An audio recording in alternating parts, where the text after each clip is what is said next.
When your old career gives you lemons, throw in some ice, mix in some vodka, and call it a podcast. From the Mac of All Trades studio in Fairport and driven by Victor Chrysler Dodge Jeep Ram, it's Billified, the Bill Moran Podcast.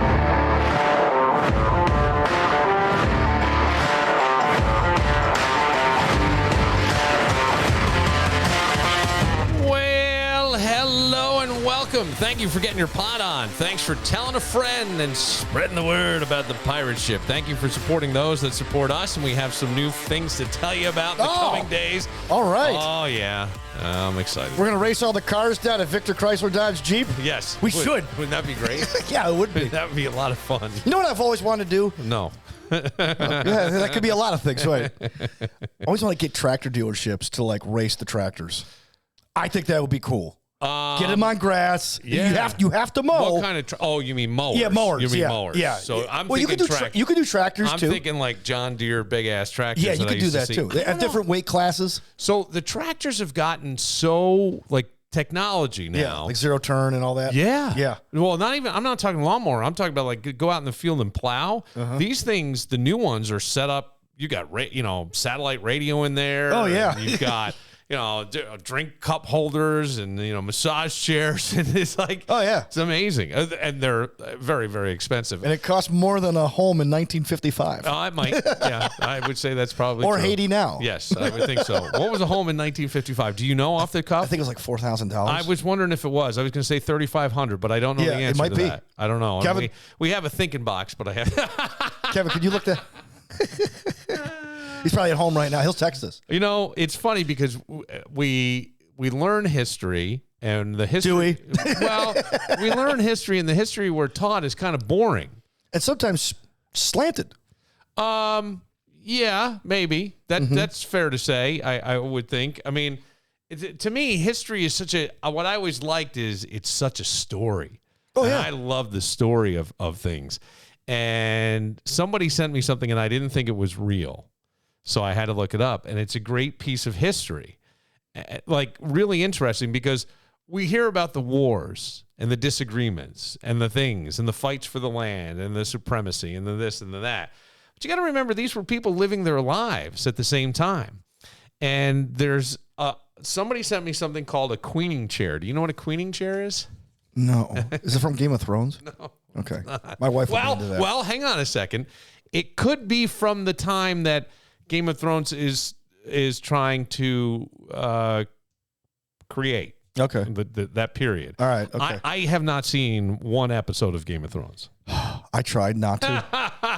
My wife is obsessed with the show. Okay, there was one episode where people rave about it, though. They call it the Red Wedding episode, and when you watch it, you know why they call it the Red Wedding. And I looked at her and I said, "Is it because somebody had a period?" Oh, I wish. Oh, because I said to my wife, I will never watch this show again. Too bloody? It was so bad. Like, it made like OJ, like Made in America, seem G-rated. Like the fourth episode where they showed all the gore and stuff. Yeah. Or the third episode. Yeah. Okay. That was a walk through Brentwood compared to this episode. Yeah, I don't know. It was awful. I go, Beth, I will never watch this show with you again. Yeah, I should have warned you about that. I can't do blood and gore. Now, I watched The Passion of the Christ. That's my limit. I wonder. And that was Jesus. If they'll have the balls to put a queening chair in a Game of Thrones. Okay. So what is a queening chair? It's a face-sitting chair or a straddle chair. Is it like when you get a massages? No, not exactly. Because like you put your face like on a massage chair. Yes, you do. Through the little donut hole at the top, right. and then someone goes to town on your back. Yes. Yeah. I've had a few of those. Is a piece of furniture designed to allow one person to sit comfortably while another person has access to their pelvic or intimate area from below. Oh. Okay. It is often associated with intimate or sexual activities, particularly involving dominance and submission dynamics of BDSM. The chair typically features an open seat or paddle frame with a cutout to provide access. A sturdy design to support the weight of the person sitting on it, sometimes adjustable heights, or additional cushioning for comfort. While its primary use is associated with specific intimate acts, it can also be stylistically or novelty furniture item depending on the context in which it's used. Could you go back and read that entire description like Rod Roddy from The Price is Right? And this cue can be yours if the price is right. All right, what do you want to bid on this? $1, Bob. All right, well, here is from YouTube a historical piece about the chair. Immerse yourself in an intriguing tale from the Middle Ages. Ugh. Picture this. Wealthy women, left alone while their husbands embarked on long journeys, found companionship in a rather peculiar form of servitude. Known as tongue slaves, these men provided pleasure while the women maintained their marital fidelity. Fetch me my tongue The tale slave takes an even immediately. more fascinating turn in ancient Persia. Craftsmen designed queening chairs, unique furniture pieces created to cradle the man's head and neck for extended periods. The women would gracefully perch on these chairs, their dresses cascading over, with a strategically placed opening for the man's face. A riveting peek into the intimate practices of the past, reminding us that history isn't just about battles and royalty. It's about getting yourself off. Lives of those who lived it. This is the thing. Being forced to get yourself off. Forcing someone else to get you off. Yes, this says in the Middle Ages, many women of wealth had male tongue slaves that would serve them whenever their husbands were away. So here's what's interesting. That they Lord actually... and lady tongue slave, I presume. That there were some people who would probably just do this voluntarily. Well, I guess, but I don't know. How could you be a slave and get paid for it? I mean, that's... Yeah. Well, you were in servitude. You probably did other things. You probably had some... yeah, then you had to clean up after. Let me check my schedule today. Shit, I'm on tongue duty. At least you got Queen Mary. I got her sister. The idea and her mother of only sitting on a man's face would allow them to experience some pleasure, but remain faithful to their husbands. Oh, yeah, it's like a glory hole of the ages. But, yeah, in a way. Like I don't know what's going on over there. Yeah. And then I don't know who's there. In ancient Persia, which is now frickin' Persians, Iran, queening chairs were crafted to cradle the men's. So some guy went, "Oh God damn, you got to give me a break here." The man's head and neck for support in case he was called to service many women. And somehow, now, Bob, you got a full load today. Who am I starting with? Oh. Well, you got the whole family. Wow. The Smiths are coming in. Ugh. The Medes, the Persians. Could you imagine? Like, this is wild to me, and I thought it was made up, and it is not.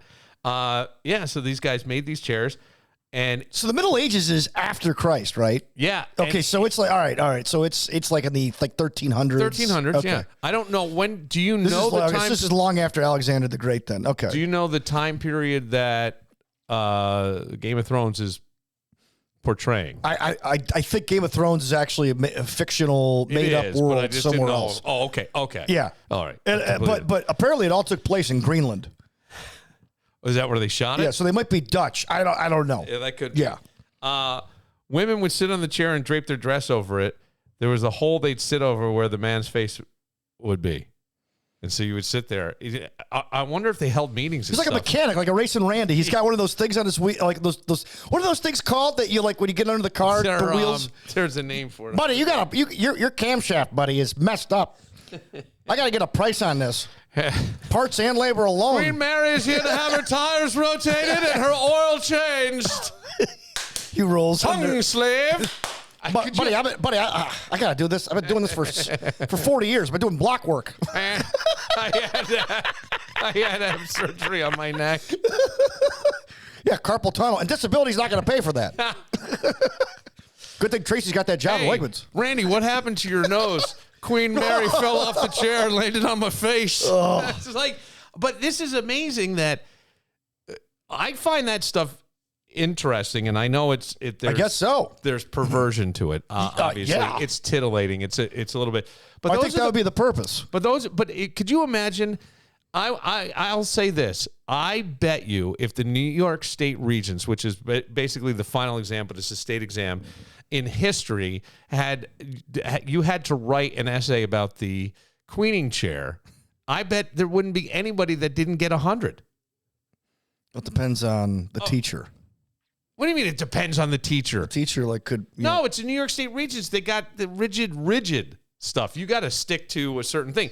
So you'd have to teach the kids how to write, but the fact that they would want to write. What kid wouldn't want to write about this? Yeah, the big thing is if you're going to be a writer, you want to write about something you know and you enjoy. Yes. But writing about something that's dirty when you're in high school and getting a grade on it would be amazing. It would be the greatest. Yeah, but here's the thing, though. Like, I would be the kid who wouldn't know how that would work. I would be like in 17, like when do you take the writing test? I know 5th grade you take a writing test. I don't know. Or at least you used to. Yeah. So let's say it's like either your sophomore or junior year in high school. Yeah, it's usually I junior. still wouldn't have any clue of the mechanics of how that would work. But we'd have to show you. Maybe we'd bring in a chair. Maybe we would have the So wood it- shop. so a project- when we do a conjunction with the wood shop guys, they make a queening chair. Well, did you go to high school before Project No? KNOW? Yeah, probably. Okay, so it was sex education. Yeah. Right? They didn't have an acronym. They just spelled out KNOW. No. And it may have stood for something. I don't know. But it was sex education. And the reason was Chautauqua County at the time was 7th in teenage pregnancy. Oh, that makes sense. Yeah, we were like the, let's put it this way. Like we were like the Steelers are right now in the NFL rankings, okay? Yeah. Right there, right almost at the top. Almost at the top. Almost so New York there. State, Governor Cuomo said, you're going to take this and you're going to pay for it too. So we had sex education classes, right? So, but they would teach us the basics of how it worked. We didn't get into conolingus or oral sex. It was basically just pregnancy, preventing pregnancy. Yeah. So you'd have to like have that background, and still I would have no idea how the mechanics of this would work unless somebody explained They it. didn't take $2 and go, Dan, we go like this. Oh, they didn't do that. They talked about STDs. Did your parents talk about sex with you at all? My father later would. Yes. Would. Yeah, What like in grade- high school. Okay, so this is In high what school. grade that they're doing Project No? Project No was in 6th grade? 5th, 6th, 7th, and 10th grades. God, you guys were really fucking dense. Oh, in there. dude. You're not kidding. But here's the thing. I think a poorer county. So was Dare. 5th, 6th, 7th, 10th grades. Yeah, but one of those is no longer in existence.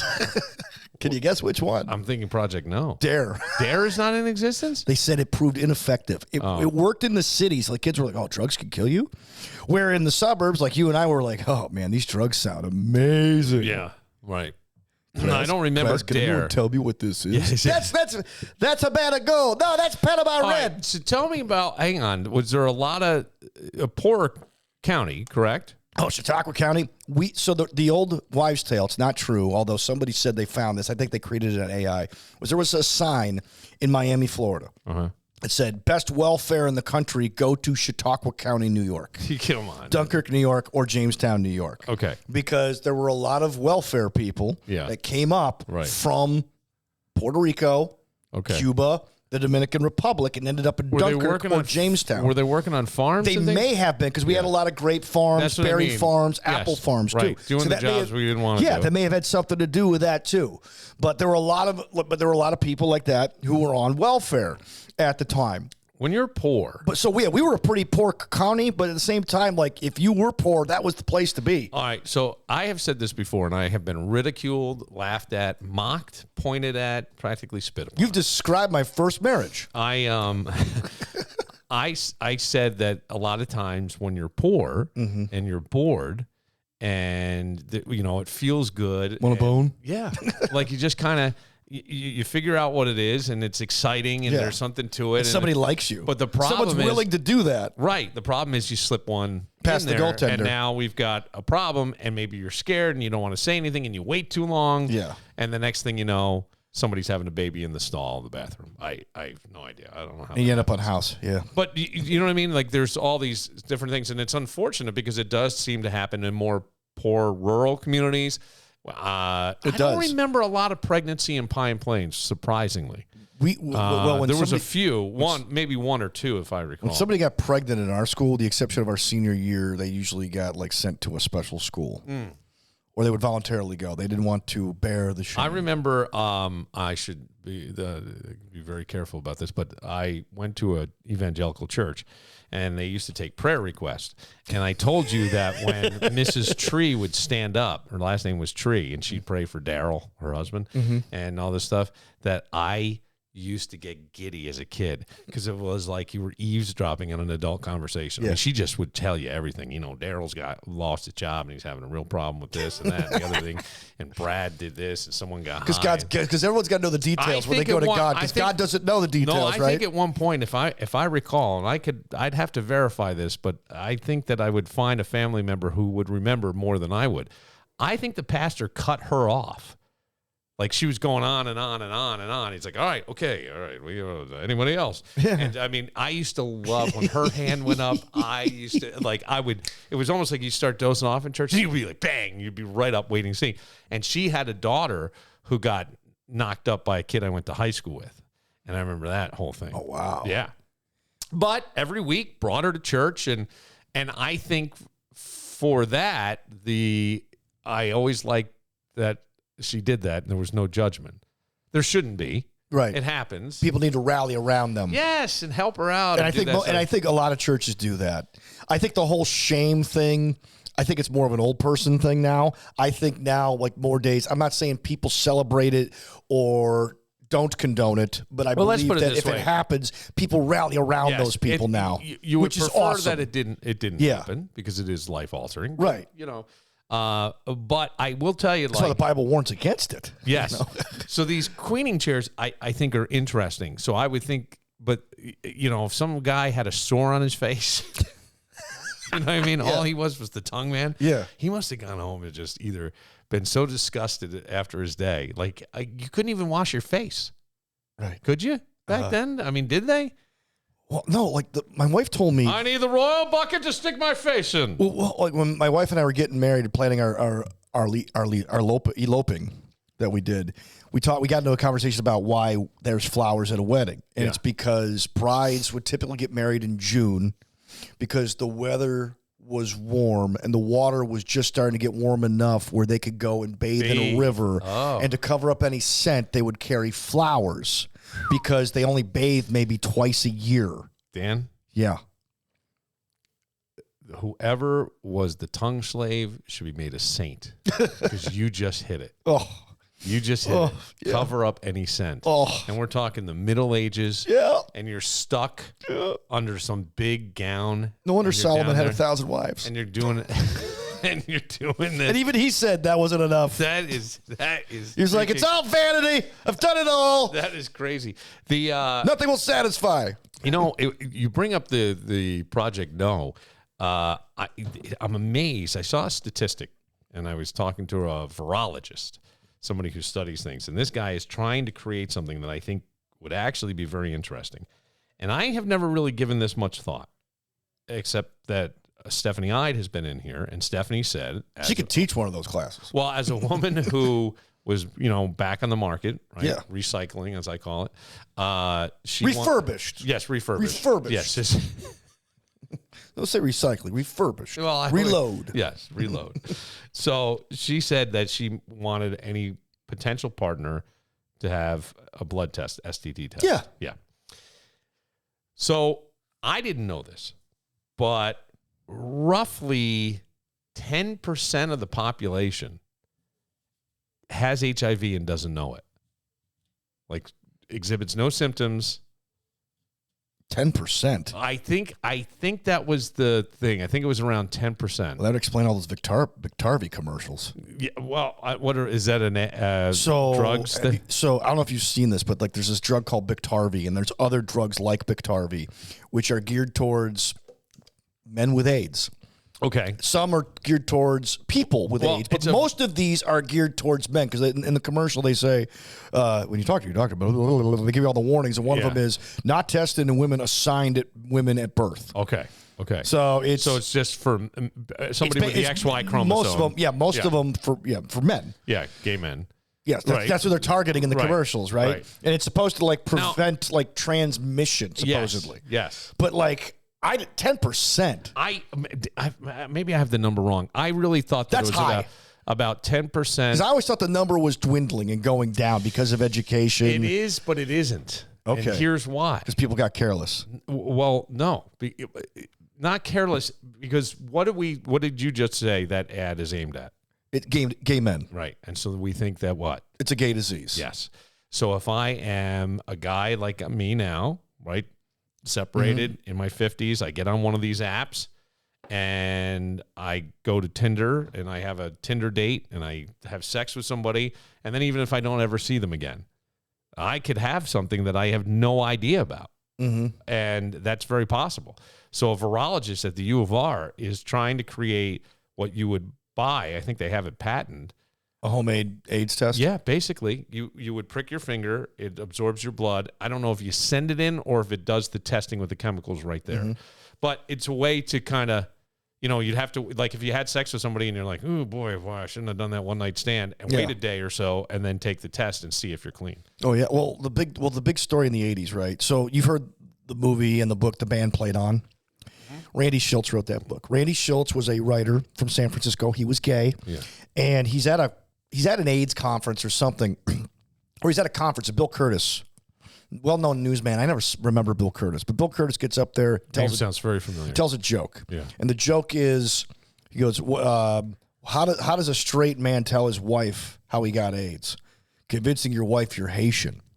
And the entire audience starts cracking up. And Randy Schultz is sitting there going, oh, my gosh. That's one very racist thing. It's racist, and it's also homophobic. Yeah, it is. And so Randy Schultz, being a gay man, was like, okay, 1, do I have this problem? 2, do I need to get checked out? 3, we got to get to the bottom of how this disease started. And they traced it back. That's how they got it to Gaetan Dugas, the flight attendant from Montreal, Patient Zero, how it all came about. And a lot of this is chronicled in Freddie Mercury's book, Somebody to Love.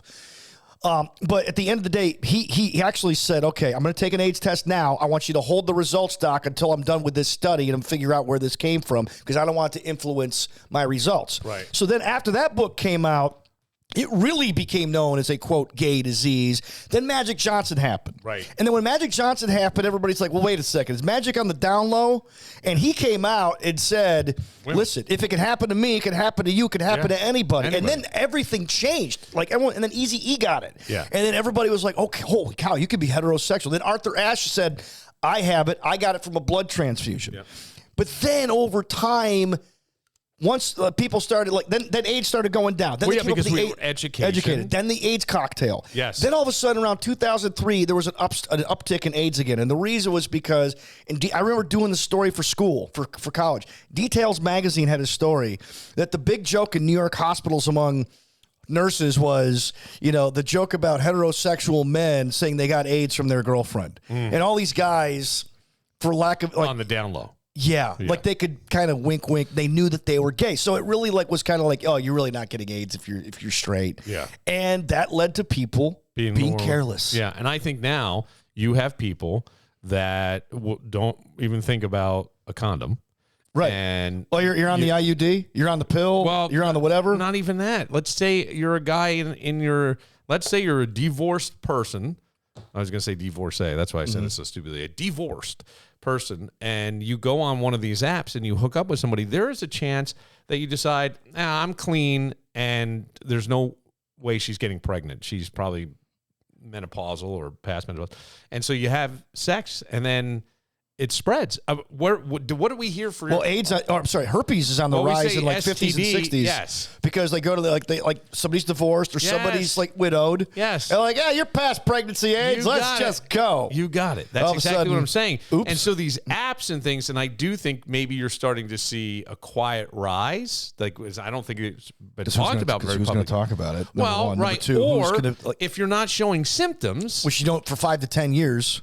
Exactly. So that could be the thing. Look, don't forget, during COVID, there were people that were spreading it and never got sick. I know several people who actually had COVID, tested positive. I'm fine. I'm playing racquetball right now with myself. I'm like, where? I'm sweating all over everything. All right, we'll take a moment. We'll talk a little football stuff, Danny, because there's one team. Oh, no kidding. One team in the NFL that I believe has made the worst trade of the 2024 season. I'm going to call it the worst trade. Did they do it this year? Or did they do it last year? No, they did it this year. They did do it this year. Okay. They did it this year, but there was a trade they had last year as well. Yeah. Oh, not a trade. That I think was more of an acquisition. Teams with 4 letters for 500, Alex. You got it. Exactly. We will get to all that right after this. I know you like to snack when you drink. My favorite place for some quality bar food is at Trotta. That's right, Trotta, the restaurant at the Armory. The wings are brined in-house and served with their signature sauce and creamy blue cheese. The buttermilk chicken fingers are fresh, never frozen, and gluten-free. I honestly would have never been able to tell that. And don't sleep on the carnitas nachos or the duck quesadilla. Do yourself a favor and come with a group so you can try one of everything. Do it this weekend. Trotta, the restaurant at the Armory.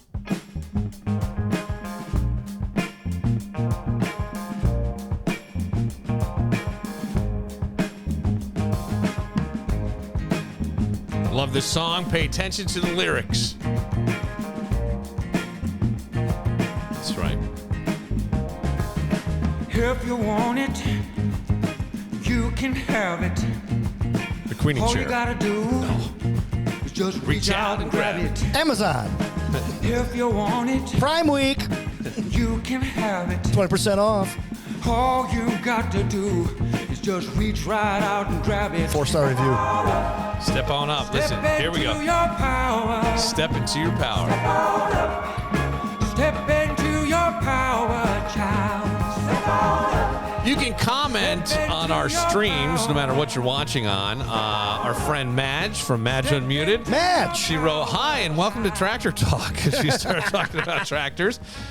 Vinny Geddes writes $2,800. I'm thinking that had to do with the tractor price, right? Don't you No, think? I think, is he talking tractors or are you talking houses? Remember we mentioned houses? 2,800. Yeah, it might be that. Madge didn't chime back in with a lube job, and somebody else wrote, "That's a lot of peanut butter." Laugh my ass off. I just can't imagine, like, how did you become the royal tongue back in that? With the tryouts? Yeah, that's what I'm saying. Did you post the town crier? Yeah. And the Queen is hosting tryouts to be the royal tongue. Inquire within. And how about when you got to see your husband? Hey, Ma. Or, hey, mention me. Hey, Beth, there's this new opportunity that the Queen is hiring for. I got to go find out what it's about. And you find out, honey, what's that about? Yeah, you know what? It's going to get us a lot of money. Might get us some favor. What's it about? Well. Oh, God. Yeah. No, thanks. Would your wife ever kiss you again? No. God. Nor should she. But if you were this person, sometimes maybe you did have a family and your last name represented what you did, didn't it? Like, Smith was a Smith or a blacksmith or something like that. What were the Joneses? I'm jonesing for some. I don't know. The Joneses might have been the Persian version of the tongues. It could I be. don't know. It could be. Yeah. I've always wondered, like a Smith or Manjas. Yeah. Oh, yeah. The Bevilacquas. I don't know. Danny football. Was that Ray LaMontagne? Yes, it was Ray LaMontagne. So yes. when you and I were working together at a place called CMF, yes, I go upstairs to get Tom goes, bro, can you get me some water, bro? I got to go do. Okay, so I go upstairs in the middle of a segment, and a couple salespeople were there. Good-looking girl and a guy who's like, trying to hit on her. He goes, lately I've been listening to some Ray LaMontagne. No, he didn't. He said that. He was the Navy guy. Remember the Navy guy with the mustache? Yes, I do. And yes, I do. I don't think that's how you say his name. He was kind of like trying to not cozy up to it, but trying to impress with his body language. Yeah. Yeah, lately I've been listening to some Ray LaMontagne. Because I don't think that's how you say his name. And I started laughing. LaMontagne was the name of the tongue guy. Yeah, that was, when you mentioned LaMontagne, it brought me back to Oh, God, that is so funny. So, I know you have thoughts on the Bills game. Oh, I have plenty of thoughts. And I think that there's a lot of things they can learn from. But I'll tell you this. The overall thing that I took away, and we'll see if you agree or not, talked about this a little bit with Greg Connors, is a cool, calm collectiveness that I haven't seen on both sides of the ball with the Bills in a while. I don't know that it's a confidence, if it's just a whole team thing, but there was nothing that felt rushed or forced to me. They didn't, you know what I'm saying? At times they played a complete game. They did. It was interesting. Even though, like the one thing I'll say, the offensive line's been playing well, and they couldn't run on Kansas City, but they still tried to run on Kansas City. You had this, Danny. Yeah. Fakes left, now taken off, gonna run for it. He got it, and there he goes inside the 10, the 5. Oh, the play of the year. Would you call it the play of the year in the NFL? I don't know that I would. No, I would call the Hail Mary in Washington the play of the year. I said the same thing, and everybody jumped on my shit saying, Come on, Were they it's Bills a Hail fans? Mary. Were they Bills fans, Bill? Probably. Yeah, there you go. There's your answer. But I'm going play of the year. I'm not saying it's a bad play. I don't want to look like a bitter Bills fan. I was grateful that Josh Allen scored there. Oh, yeah. It was a great run. Oh, you should have heard me in my house. I did. My wife, too. My wife, she was like, I've never heard it. Like, you weren't this excited when we got married. There's a reason why. Yeah, I know. Right? It's all downhill from here, ain't it? But with that play, I mean, and Nance called it immediately. But then did you hear Dan Orlovsky break the play down and why it wasn't supposed to work and how Allen defied all logic? No. Steve Spagnuolo is the defensive coordinator of the Kansas City He's Chiefs. pretty much a defensive and he fooled Allen into, or they think he fooled Allen into believing it was zone coverage when it actually went to man coverage. Right. Or vice versa. Allen, if you remember, goes to his left to throw to Ty Johnson. He would have had a first down, but he pulled it back because he saw something out of the corner of his eye. I think he thought maybe perhaps a pick six was coming with the corner. We don't know. So what does he do? He looks around, he sees a lane, and he takes off, and they say only Josh Allen could have made this play. He got the first down, and then he kept going for the end zone. Yeah. So now all these Bills fans who were there want to make this like the greatest moment in Bills history. It was fantastic. It was memorable. It's something I hopefully never forget. But here's the thing. If they don't go to the Super Bowl and win it, you're going to forget about that play. Well, it'll be another also ran play by Josh Allen. And you need, if that play exercises the demons, because you remember, it was 4th and 2. Mm-hmm. They were up. And if they kick a field goal, Kansas City's got to go back down the field and score a touchdown. But what is Kansas City good at? Oh, scoring touchdowns against the Bills. So for McDermott to have the balls to go for it, which, by the way, he's been going for it more lately. I wasn't happy that he didn't go for it in the first half on the 4th and 8. I don't care if it was 8 yards. You're at the other team's 42. If you stall out, they get the ball at the 42. So what? But I was happy you went for it. I was happy Allen had the guts to go make that play on his own because that's what you have. But he is, in fact, they're running a game against Kansas City because they couldn't run to save their lives at all. But it was a complete game that they played, and they went toe-to-toe with KC, and they won. And they also exposed a lot of KC's issues that they've had throughout the season. Right. Jeff Chadia from NFL Network is a friend of mine. He was texting me during the game. And because he's a Kansas City guy. He's from Kansas City. He wrote there. He's covered the Chiefs. And he said, your boy Allen, he's talking about Allen won that game and everything else, but he goes, I've been telling people the Chiefs have a lot of holes, and they finally got exposed today. They have a heck of a defense, but, you could only, patch it together for so long with this team. And the Bills kind of exposed it a little bit. What does... a lot of injuries. No, but does Mahomes have 11 interceptions? Yeah. 11 interceptions. But he's got to do it all himself. No, I realize that, but that's still... Look, we had Josh doing it all himself, and I think 11 interceptions in 11 games. That's one a game. That's one a game, still, right? So, I mean, but if you go back to 2019, I think Mahomes had 1 interception. That entire season. So the thing is, I'm not concerned about interceptions if you're throwing touchdowns. They were undefeated and he had 11 interceptions. Mm-hmm. So he was covering up a lot of ills. I mean, I know. They had to piece it together. They had to go and sign D-Hop. They had to go bring back Kareem Hunt. But the things that I like is that, to me, you go, okay, it's great that they beat him in the regular season. No. Not the first time that's happened. So what we want to see is the playoffs. But what I saw that I thought was significantly different was that cool, calm, collected, moving forward as a team.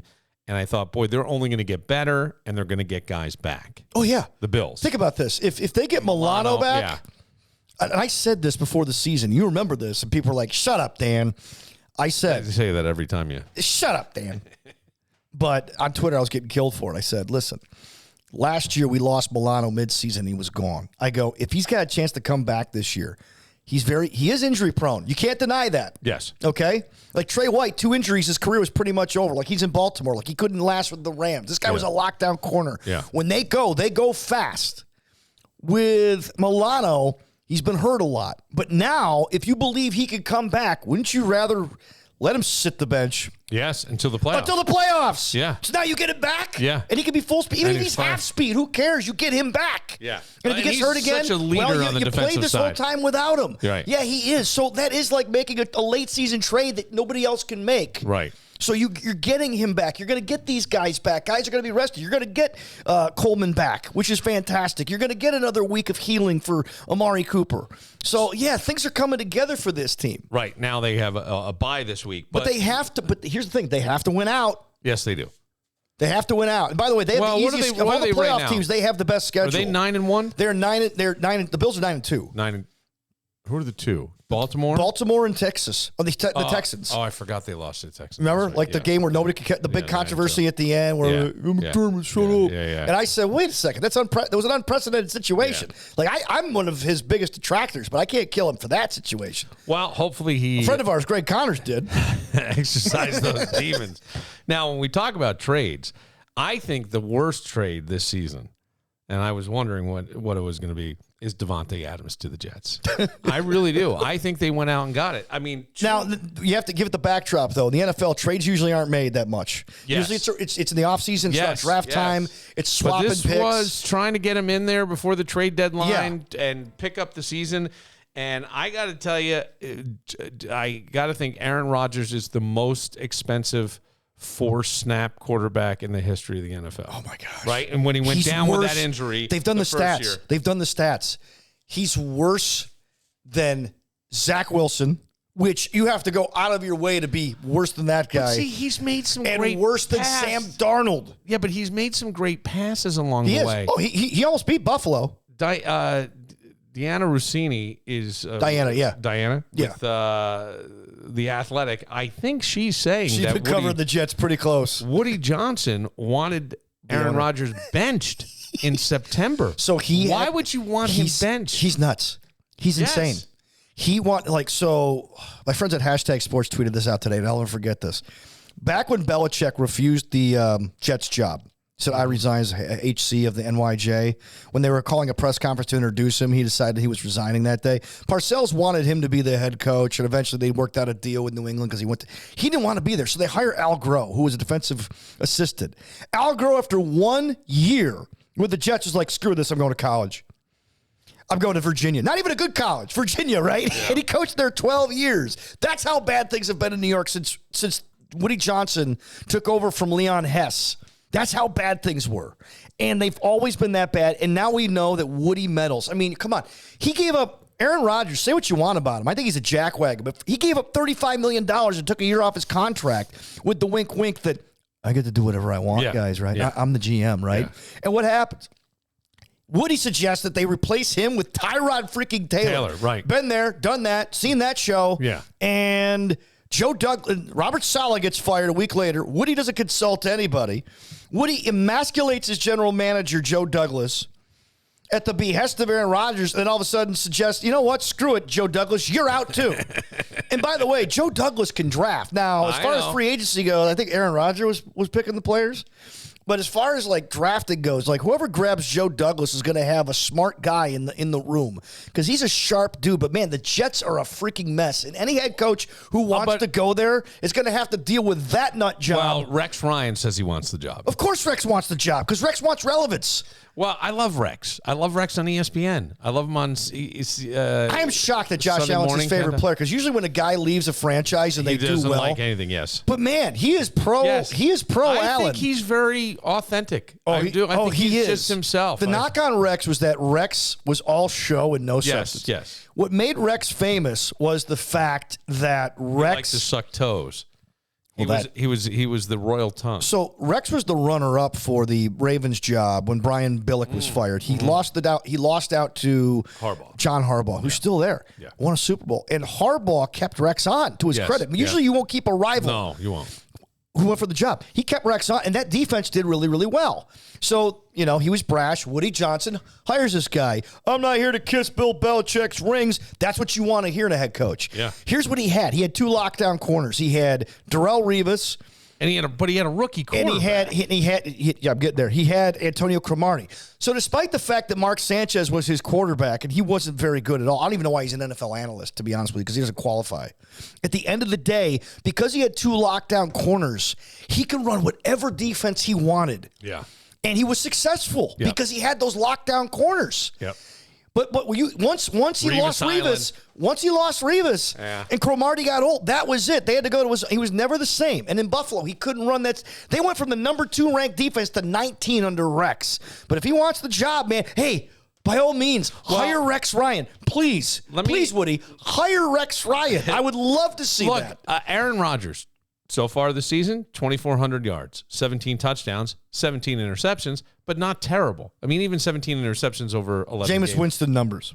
Yeah, I mean, they're not terrible. They're not great. They're not Aaron Rodgers. But they're not Aaron Rodgers. But he's making throws. I mean, the thing is, I will say this. I admire that the Jets went all in and tried something. I mean, they went all in with Aaron Rodgers. They tried. It fell apart. I mean, who knew that 4 snaps in against the Buffalo Bills in the first game on a Monday night in the 2023 season that Aaron Rodgers is going to go down and that's it for the season? Well, I don't believe this, but there was speculation that he actually heard it in camp and he rolled out there just to have his moment with the flag, go out there for 3 plays, and all of a sudden, I can't do it. Oh. Now, I don't believe that. I don't either, because it looked like he went down. He was grabbing that thing, and it looked like it rolled up. And so, I have no idea, but I don't think that was certainly not an expected thing.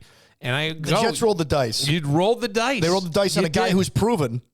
Yes. But if you're going to give credit to the Jets, you also have to give credit to Green Bay for saying, you know what, the hell with this guy. Well, but they knew what they had with Love. They believed in what they did with Love. Well, they didn't have a choice. They had to. Yeah, but I didn't think Love was going to be anything. He wasn't. I was surprised when they drafted him. Here's the situation. Brian Gutekunst is the general manager in Green Bay. Green Bay is not owned by a team. They're owned by a conglomerate of shareholders and whatnot by the city of Green Bay. And Mark Murphy's a Harvard grad. He played in the NFL. He wants smart people. He brings in Brian Gutekunst, and Gutekunst, he started having issues with Rodgers immediately. So they bring in Matt LaFleur to be the head coach. Right. And LaFleur and Rodgers, they kind of got along better than... Not really. But not really. So these guys are talking to, I can't have the quarterback running the franchise. And in Green Bay, that's not going to fly. It didn't fly with Favre. They told him to go jump too. Mm-hmm. So they're like, okay, we need to find a guy. So they trade up. They trade back into the first round for Jordan Love, who went to Utah State, which is not a football factory. Not really. But he looked like Josh Allen. And so they're like, maybe we could coach this guy up. Rodgers has a couple of years left in his career. We can train him in our image and then say goodbye to Rodgers.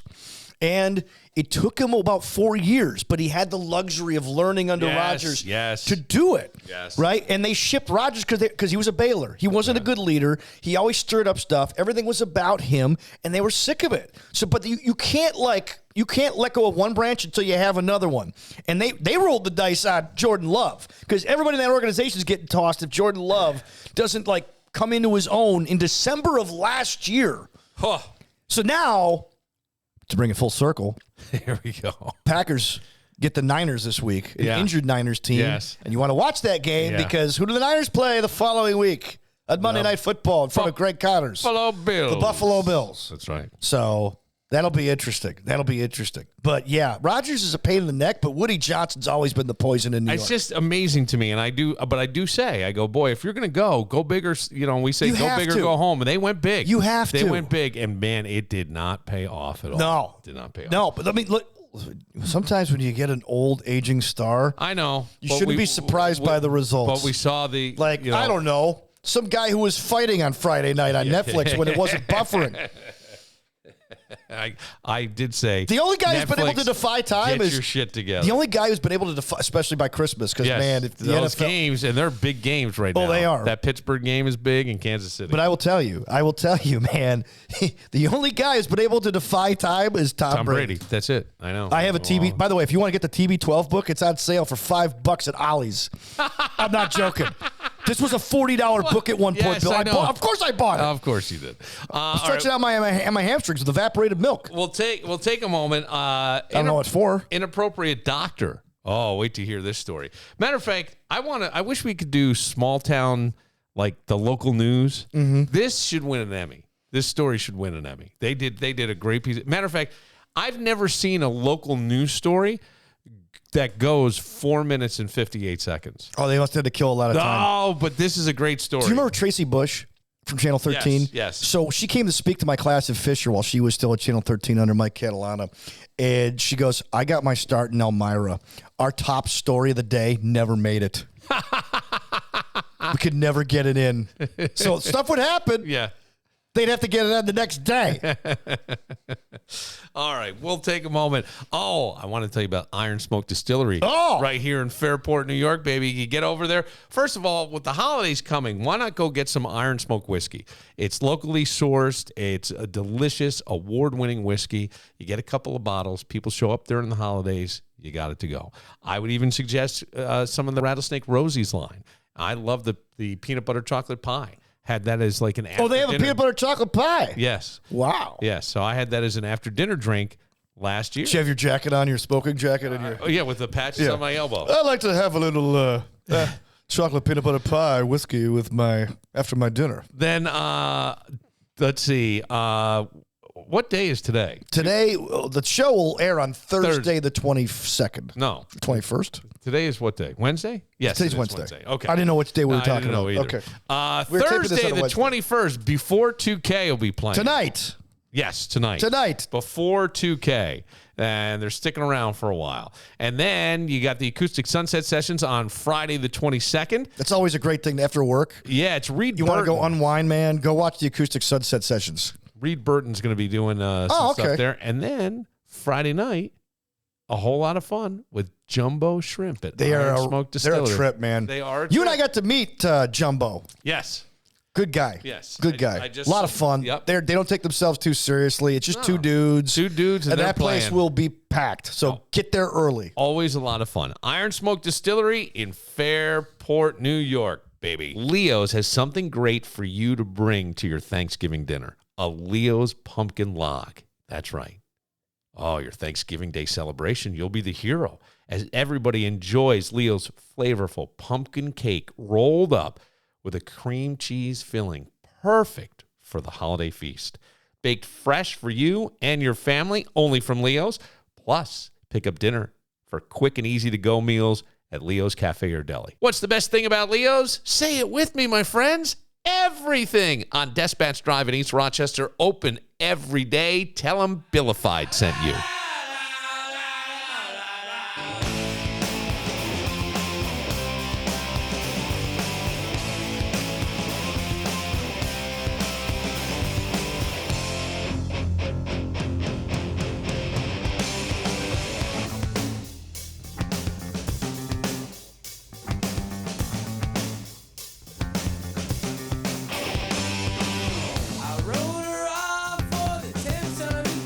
I got to think this is one of your songs in the 90s.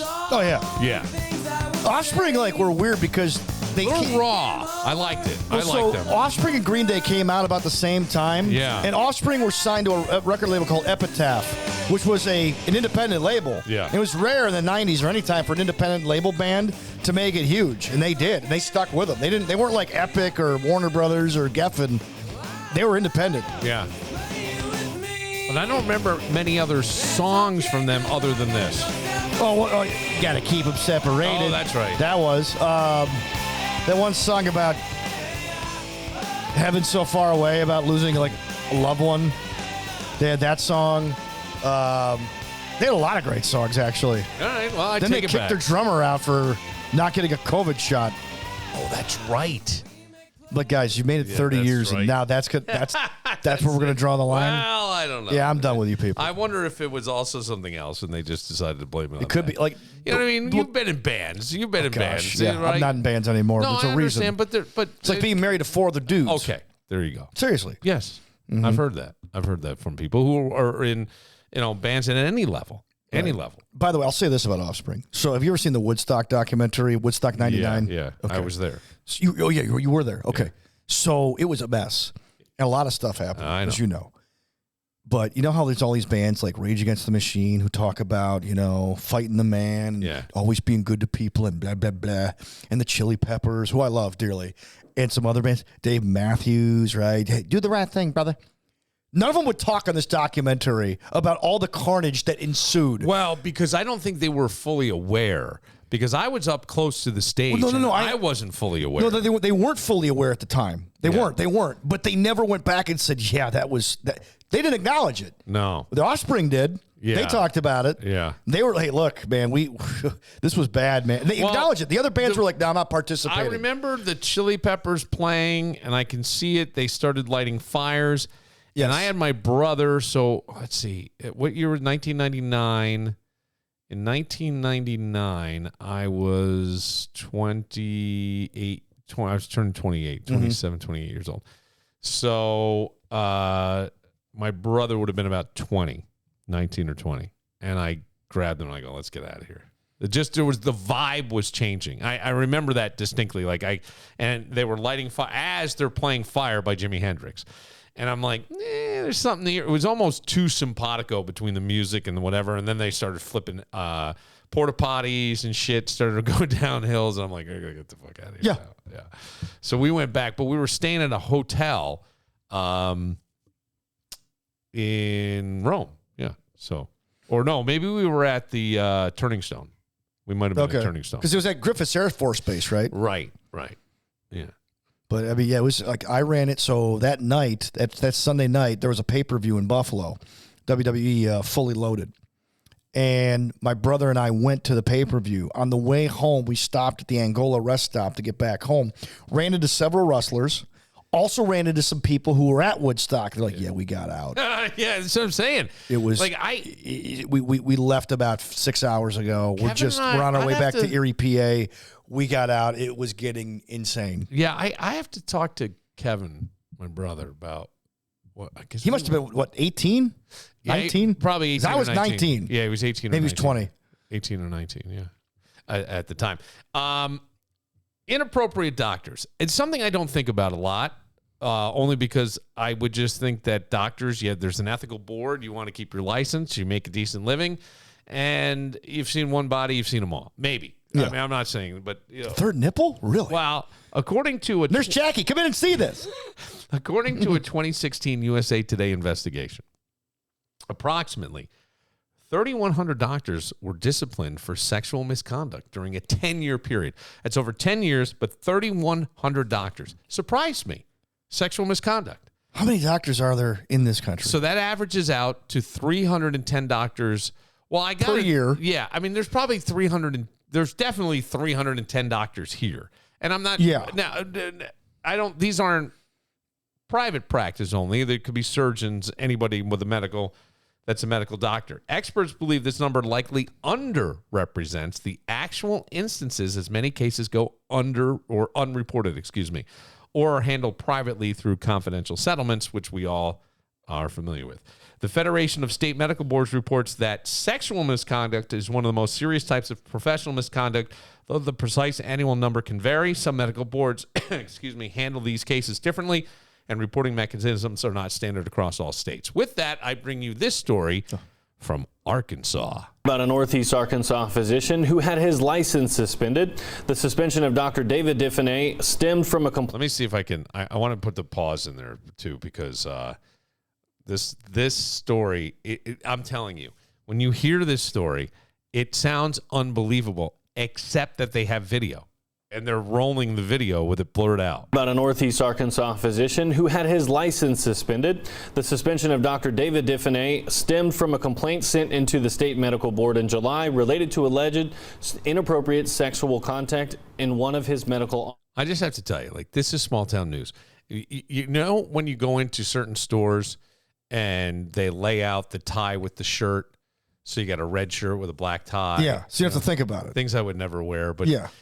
That's Coles. That's what this kid's wearing. Yeah. No, I mean, I get it. I'm fine with the red shirt, but the red shirt tie combo, you can always tell who's wearing it and who's not. Right. And that's how this TV station operates. We sent in a freedom of information. Oh, and you can see this guy reading off the telephone. Well, my uncle used to call me up. Hey, Dan, you ought to try to get a job in Erie, PA, doing sports. I go, why? I got to tell you, because in Chautauqua County, you get Erie, you get Buffalo, and you get Canada. Okay. All their news. Yeah. He goes, I'll tell you what, these Erie kids, they don't even have clothes that match. I go, yeah, because they don't pay, man. They don't pay. That is because some of them are like over, they're like a coat. They don't fit. They look like they're in a Wheaties commercial. Yeah. Frosted Wheats. right. The clothes are oversized. Yeah, it's like your dad's. Yeah. My child inside, and they had the big clothes on. White socks and black shoes. Access to Diffenay's file. According to the investigators' report, Diffenay denied all of the claims listed in the complaint. Macy Davis joins us now, breaking down what we learned. All right, here comes Macy. The board received the complaint on July 17th. It included multiple video files, and we do want to warn you, the video is graphic. We have censored it due to the explicit content. Anyone who might be sensitive to this content may want to change the channel. Now, if they say that on the news, Are you changing the channel? No. They got you locked. This is a train wreck. This is locked. You're holding your hands over your eyes, but yet You're two of them are split open like you're like watching. If you're a kid and you hear that from the kitchen and you're in there just kind of getting something out of the fridge, you're like a Jurassic Park dinosaur. According to board documents, this video was taken in 2019 at Diffenay Family Practice in Blytheville. In it, Dr. David Diffenay can be seen walking around naked, including in the hallway between patient rooms. Walking around naked, and the dude completely naked. They just have stuff blurred out. He's walking around. Another video clip sent in shows him in the receptionist area walking around 3 women and performing a sex act directly in front of one of the women. Okay. So there's video. Are they out? And he's got to know it's his. Huh? They're not unconscious. They're like. No, they're working. Okay. Yeah. Oh, my. Don't spill that on my keyboard. Oh, my gosh. God damn it. Why does the K key keep sticking? Yeah, this guy's walking around naked. Yeah, listen. The clip ends with him ejaculating on her. According. And they show this? I mean, it's blurred out, but. Yeah. Ta-da! What do you call it? The aristocrats. I can't believe this dude, and it's your family practice. Is DeStefane or whatever his name is. Does this guy have commercials? Doctors usually don't have commercials unless they specialize. Dentists have commercials. Yes, they do. Chiropractors have commercials. Sometimes skin doctors have commercials, but usually family practice, they don't usually do it. No, but this guy just released all over a woman, and it's his cameras. It's his cameras. I would assume they're there. They're all from inside. It's security cameras. To the documents received, not only did the woman work in Diffenay's office as a lab tech for another company, she was one of his patients. Oh, she's like the hair club for men guy. Not only am I the owner, but I'm also a customer. I also see your member. Yes, that's it. According to the person who sent the board the videos, this all happened during business hours. They also claimed Diffenay used his, quote, position of power, sexual grooming, salary increases to groom employees and patients into repulsive acts. What else could you do? I'm sorry. Like if somebody sneezes on you, are you not grossed out? Yeah. I would be freaked out if somebody especially in the last 5 years. Yes, but if somebody shot all of a sudden, sneezed out of their privates. At least one person agrees. Dr. Bradley Diner with the Arkansas Medical Foundation wrote, quote, the pervasive behavior leads to concerns about a sexual compulsive disorder. Wait, what? They're saying concerns of a disorder. A disorder. A disorder? Is that what we're calling it? A disorder? A sexual disorder. It's like Garth Brooks. Yeah, I cheated on my wife. But I'm undergoing therapy for it because I have a sexual problem. I'm sexy. I'm famous. And people like me. And I just want to have sex. Here we go. Philia, which may in fact cross boundaries with his delivery of medical care. Philia? An investigator with the Arkansas Department of Health interviewed Dr. Diffenay in September. According to the report from that interview, Dr. Diffenay was informed there were video clips of his actions. Dr. Diffenay said, quote, I don't know anything about that at all. I'd have to see those things to have any idea what you're talking about. Hang on, I want to see this. It's like the Sinbad joke about Columbus discovering America. Hey, I just got in your car and discovered your stereo. Did you know that was there? End quote. K8 News attempted to call Diffenay at his various offices. Now, this is where it gets good. This is where this reporter deserves a small town Emmy. For a comment, we also called his personal phone number and left a voicemail. We received no response. So we went to his home to see if he would answer our questions. Now here she is walking up. Yep, wait. I'm going to ring one more time. I'm going to ring him one more time. Ding dong. You think he's coming down? What if he came down naked? We noticed a vehicle near his home at the time. Hello. I also reached out to his cell phone through text after we stopped by, but we did not get a response back. This isn't the first time Diffenay has been investigated by the medical board. Earlier this year, someone complained about what Diffenay calls his naturist activities. Naturist activities. Now, wait. Now, listen to what this guy says. He's a naturist. In the January complaint, the board was informed that Diffenay was posting nude photos of himself on his social media accounts. Who would, as a the grown, tongue depressor? As a grown man, and he does have dad bod, and he's posting these naked. Oh, of course. We knew a guy who was a nudist. Yeah, he had dad bod too. Remember him? Who was the guy? Engineer.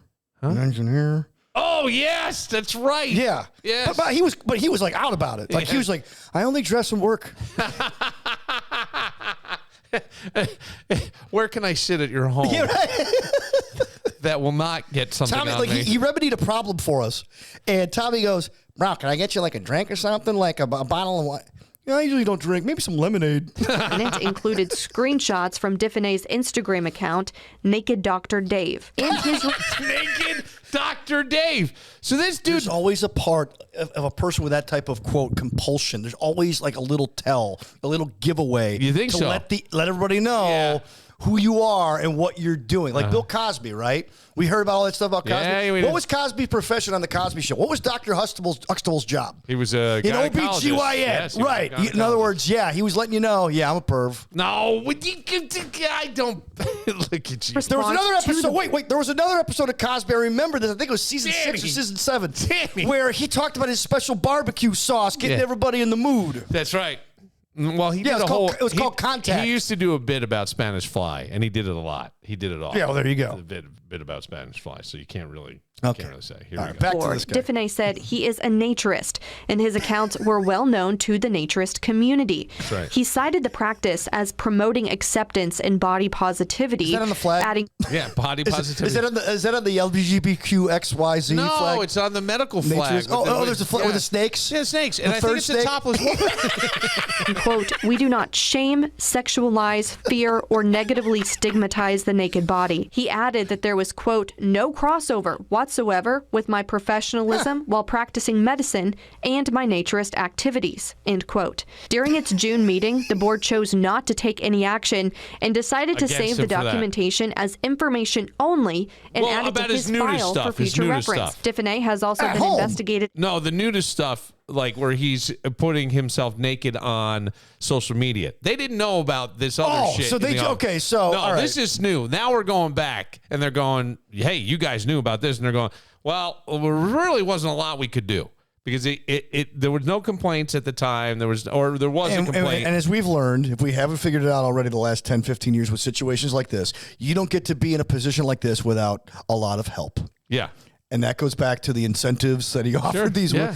So as disgusting as he was as a doctor. Yeah.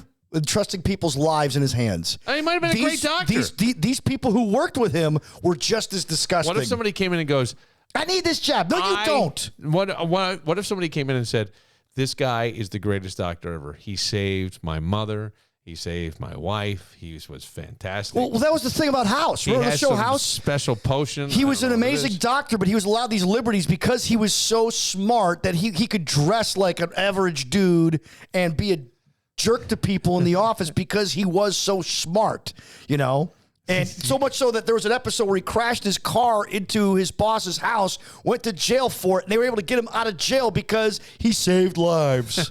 In the past for allegations surrounding illegally distributing pain medications. His Arkansas medical license was temporarily suspended in 2017 while the board investigated those claims of overprescribing. The board sent Diffenay a letter saying they found no evidence of a violation of the Arkansas Medical Practices Act and closed the investigation. What is the Arkansas Medical Practices Act? What could that be? Is it written in Crayola? Is it your ma? Is it spelled correctly? Yes, that's right. I signed that in the bill in 1991 before I became a president of the White In 2011, Diffenay entered into a deferred prosecution agreement after he was investigated by the medical board and criminally charged for allegedly illegally distributing pain medications. Criminal charges were dropped, and Diffenay agreed not to practice medicine in Missouri for 3 years. Wow. In 2013, the Missouri State Board of Registration for the Healing Arts closed the matter before the medical board and took no action. On October 14th, the Arkansas State Medical Board suspended Diffenay's license related to the videos submitted in July. His hearing is set for December 6th. We will be there. Wow, it took from July. Everybody's on vacation. Your Honor, I am booked. Hey, buddy, you got to see this Diffenay video, man. We got to get this around when is Joe back from vacation? He's going to fucking lose his mind. Wait till it's crazy. Like, we make light, but I can't imagine that. You know, you go to work, what if that's your wife? Or take that away. What if that's your sister, your daughter? You know what I'm saying? And you find out this. I don't understand how people could work for somebody like this, or how patients could continue to be subjected to something like this. Well, I just don't get it. I don't get it. It makes me. That's why I asked you if they were unconscious. Like, I could see. No. Like, you heard stories about the creepy dentist who, like, during a root canal, knocks the woman out, and then all of a sudden, the other root, and then plays patty cake with her for a while, like she's one of those sex dolls. I mean, like, but the fact that people actually played along. Well, I don't. You want this cancer fixed? I don't know. You wonder if he was dating that woman. You know what I'm saying? Here's the thing. They don't say. Because there doesn't make it right. If he was doing it all the time, there'd have to be hours and hours and hours of footage that they had to get. Oh, they got it. You got to see that. He's walking around in between, just looking. 13 episodes, season 4 on Netflix. And I go, wow. Dr. Dirty. That's something. That is something. All right, we'll take a moment. Oh, my gosh. That's terrible. It is terrible. But does that not describe all small-town doctors? Arkansas? I'm just saying, or 315. Be careful out there, Randy. I will. We'll take a moment. When we come back. Buddy, I trust one man with my prostate. A school bus accident today. Ugh. Yeah, this is one. I don't know how you say I'm sorry for this, but we'll get to that. And Danny has some thoughts on the fight, and I think you and I may be sort of simpatico in our thoughts. Okay. Yeah, I didn't know what I was watching. I purposely didn't read anything about the Tyson fight much. I didn't read much in terms of the next day opinion-wise. Yeah. Opinion-wise. I did read about it. I wanted to see what the exact counts of punches thrown and all this stuff. And I'll leave it with this as we take a moment. I did say that Jake Paul only landed 28% of his punches. The average fighter lands between 30 and 35. Yeah. So he's not that far off the mark. Right. I mean, it's a little low. Yeah, it's like Shaq with the free throws. Yeah, and then an elite fighter only hits 40%, but it's a moving target. Mm-hmm. But I just felt like something was off. It was nostalgia versus novelty. Yeah. We'll get to it. Right after this. If you're looking for the perfect spot this weekend, you got to experience upscale casual dining with a family-friendly feel at Cobblestone on Main. Whether you're going there for your first time or maybe you've been there before, the aim is always the same at Cobblestone on Main, to make you feel right at home. This Saturday night, they're turning up the charm with a very special living room sessions. That's right. Come enjoy the amazing sounds of my friend Phelan and his band, The Living Room Sessions, as they play live from 6:30 to 9:30. Bring your family, bring a date, and settle in for a cozy evening of fantastic music and delicious food, all at Cobblestone on Main, 109 West Main Street in the Village of Webster. Feeling achy? Tired of popping pills that make you feel like a zombie? Before you turn into one, swing by MJ Dispensary at 900 Jefferson Road in Henrietta. They're in Suite 902, and you got to let their bud tenders work their magic. These aren't your average employees. They're like wizards of wellness, man. Whether you're looking for gummies, pre-rolls, oils, or creams, they've got just the thing to help you chill and feel better. Head over to mjdispensary585.com. They'll even deliver to your door. MJ Dispensary, 900 Jefferson Road in Henrietta. They've got what you need to live better and maybe smile a little more too.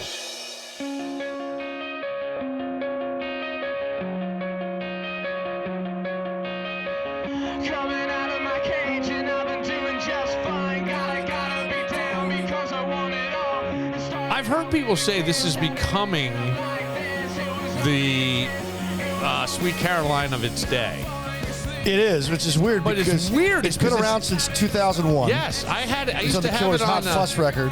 When we worked together. Yeah, I had not even an iPod. It was some other device. Yeah. It wasn't a Zune. No, it was like a Sansa. I had a Sansa too because we were too poor to get iPods. Something, and I was listening while I mowed my lawn, and then I had the Killers on there. Yeah. And now this song is they're showing the guys in the sidelines of the Bills game singing. Oh, yeah. So they did this in Alabama and Michigan for years before this. This just caught on in Buffalo. Yes. And they're acting like, yeah, we invented it. Well, I know Bill's Mafia, Michigan. we invented it. Listen, We invent everything. Now, Danny, why do you got to get all sarcastic like that? Because, like, they didn't invent it. They knew. I guarantee they knew it was this became Michigan. a thing because, like, in college for years, Yes. back when Josh Allen went to college and all these other guys went to college, they would play this song in the third quarter of games. All right. Everywhere. All right. So they would sing it at a wedding because somebody requested it. Yes. So the video of Josh Allen at somebody's wedding, I forgot who it was, and the offensive lineman singing Mr. Brightside. Yeah. So now, because whatever Josh Allen does, Bill's Mafia has to do. Well. So they would play it at Bill's, which is great. Yes. Here's the thing. The song is about watching your wife get poked by somebody else. I know. It's a very... Why? It's a weird thing to me as to why that song has taken that. It just has to be the... And the guy singing the song's a Mormon. Yeah. You know who's in the...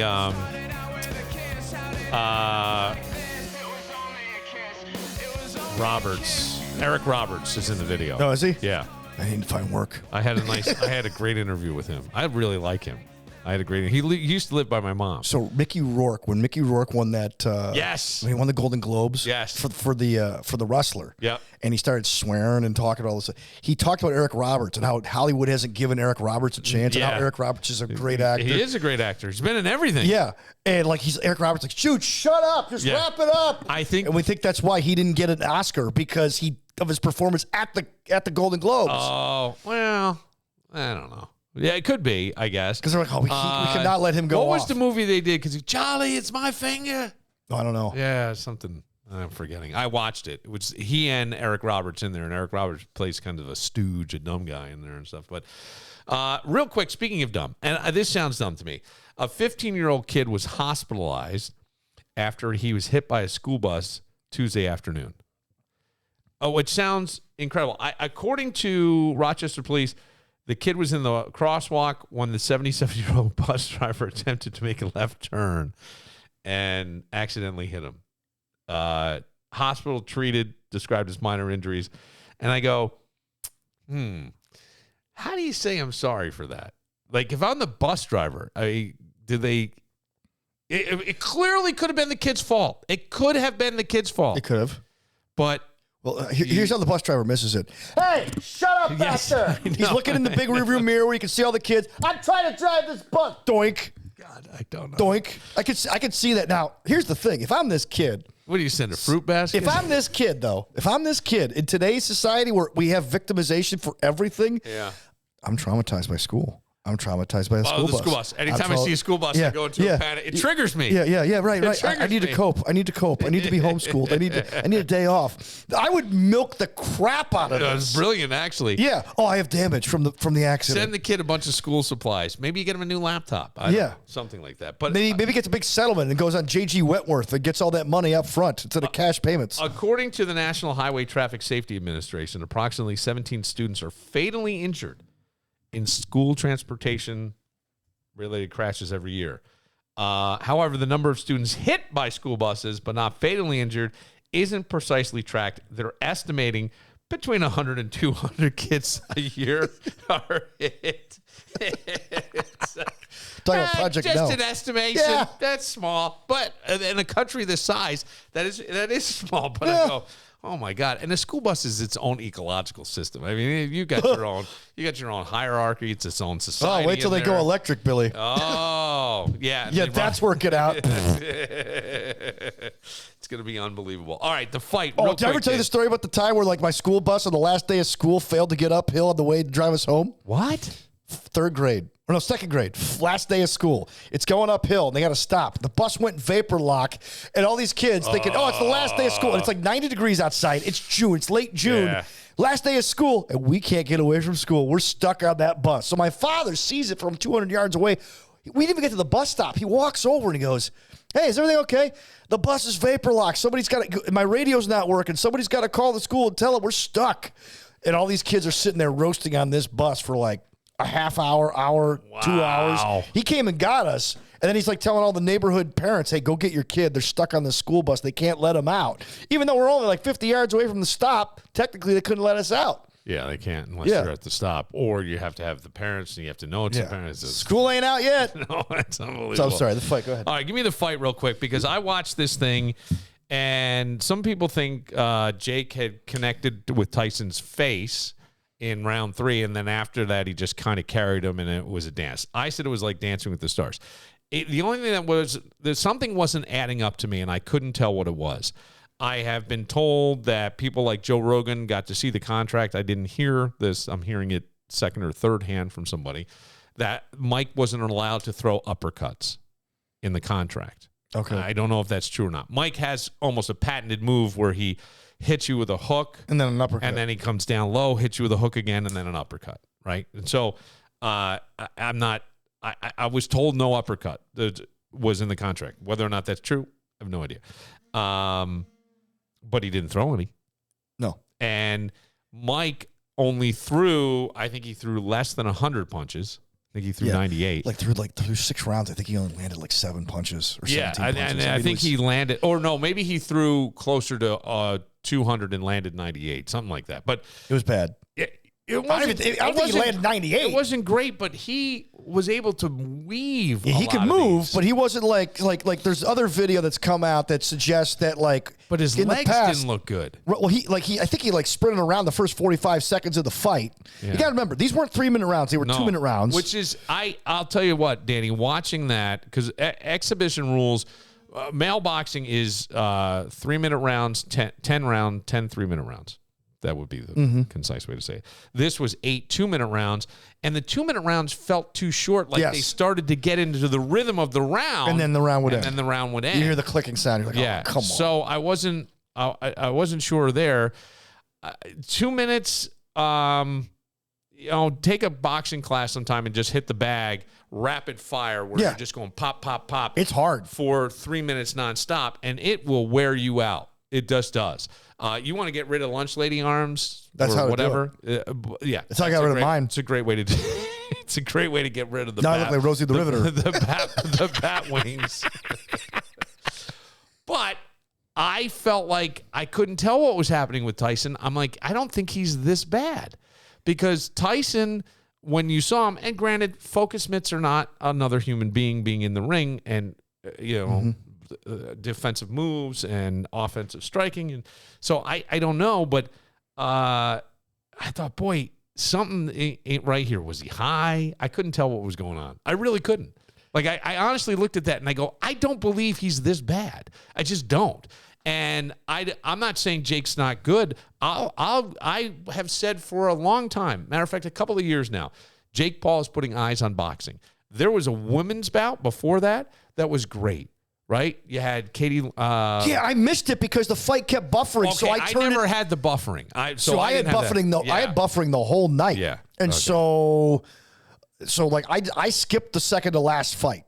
And I was texting Greg because Greg was out at Iron Smoke with some people. And so he's like, yeah, what time's that fight? So I thought that fight was going to go off at like 12:15, 12:30. It was like, no, it went off at like 11:45. 11:45, yeah. So when he gets, I'm like, hey, don't bother. Don't bother. But the thing there's a lot of things about this fight. Number one, like this was, like I said, nostalgia meets marketing or novelty. Jake Paul's a novelty act. He's been trying to convince people that he's a legitimate fighter. He works hard. He does work hard. I don't know that he's that good. I don't know that if he gets in the ring with Tyson in his 20s, that's going to go that way. No, not even close. Tyson cleans his clock. Canelo probably cleans his clock. He didn't fight a legitimate fighter. And I don't mean that by saying Tyson's not a legitimate fighter. He's a 58-year-old man. He's a 58. I don't care. So this was like the last big fight, remember, was McGregor and Mayweather. Yeah. Okay, they called it the heist for a reason. Yeah. Wink, wink, right? Yeah. The biggest fight before that was a fight that should have happened 10 years earlier. It was Pacquiao and Mayweather. Yeah. These fights are simply like Steve Kim, who's a guy who's a longtime boxing writer, and he's an analyst on The Blaze with Jason Whitlock. He goes, Larry Merchant told me this: boxing will never die, but it can't be saved.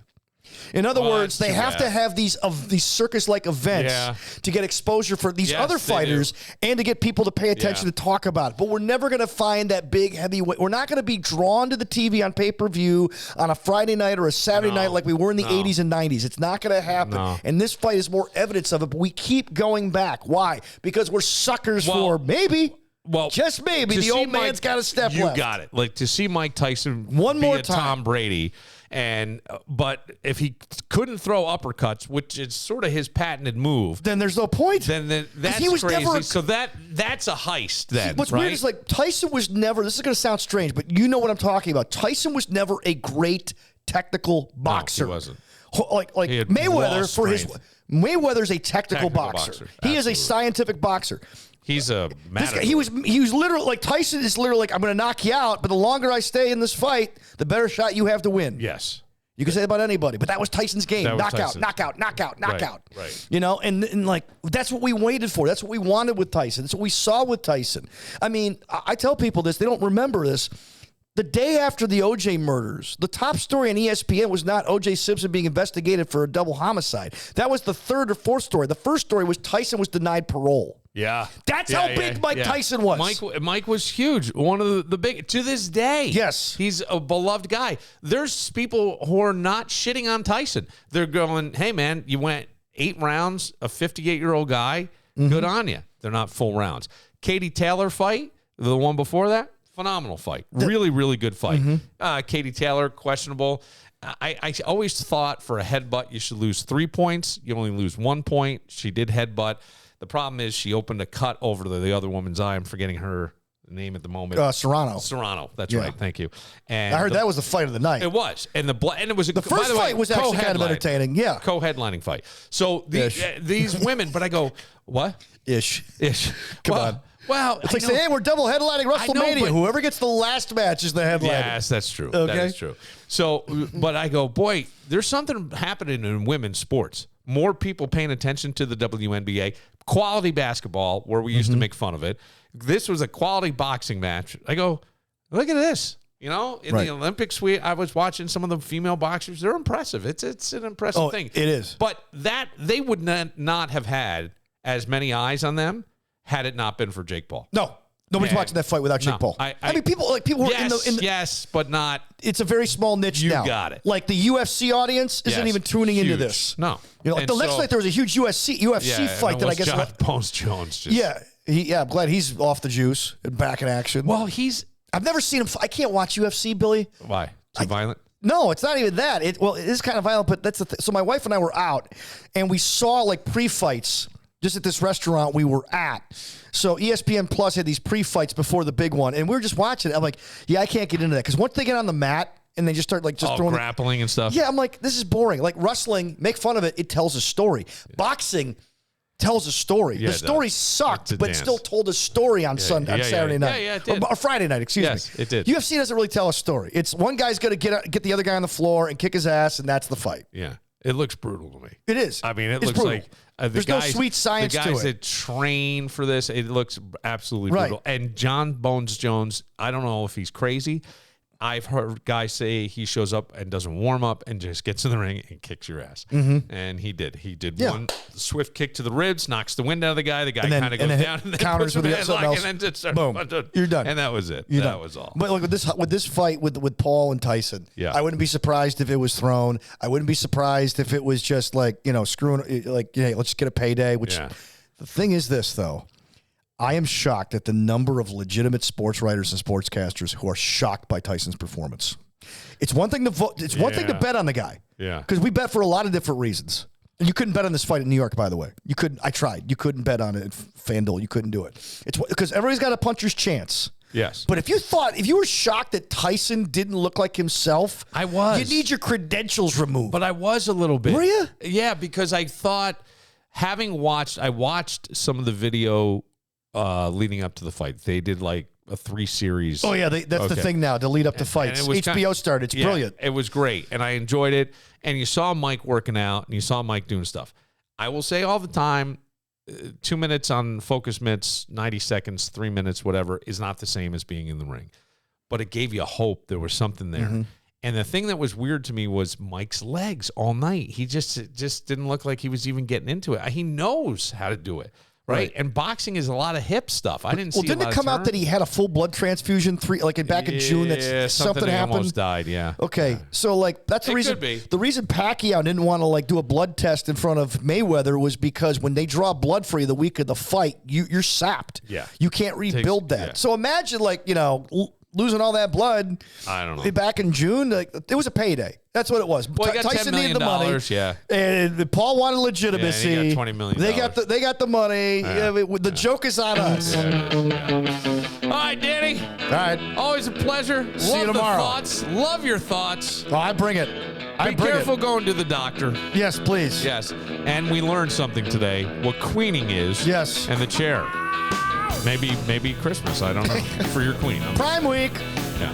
For Dan Barillo, I'm Bill Moran. We'll see you tomorrow. What to do? I turned the TV on and wrote a letter to you. The news was talking about a dragnet up on the interstate. Seems they were looking for